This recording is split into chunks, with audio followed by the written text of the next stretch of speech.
Determining which specific injury yields the highest settlement or payout in a car accident case is complex and not governed by a fixed rule. Instead of focusing on a particular type of injury, it's more accurate to understand that the value of an injury claim is determined by a confluence of factors. These include the severity of the injury, the extent of medical treatment required, the impact on the injured person's life, such as lost income and pain and suffering, and the specifics of the accident and insurance coverage involved. When a car accident occurs and results in injury, the injured party may seek compensation from the at-fault driver's insurance company. This process typically involves the following steps. Documentation. Gathering all relevant information, including the police report, medical records, bills, and proof of lost wages.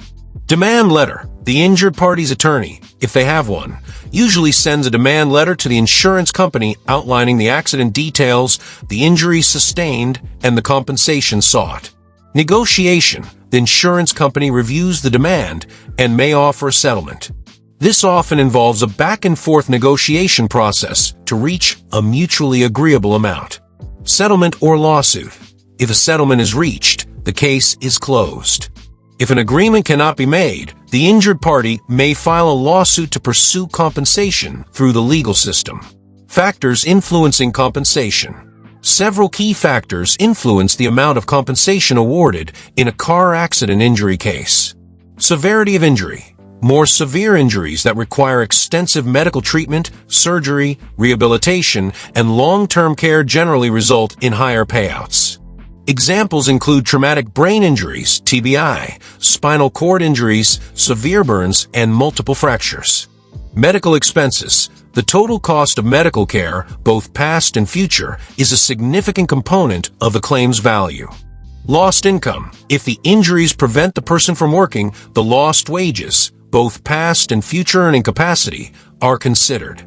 Pain and suffering. This encompasses the physical pain, emotional distress, mental anguish, and loss of enjoyment of life caused by the injuries.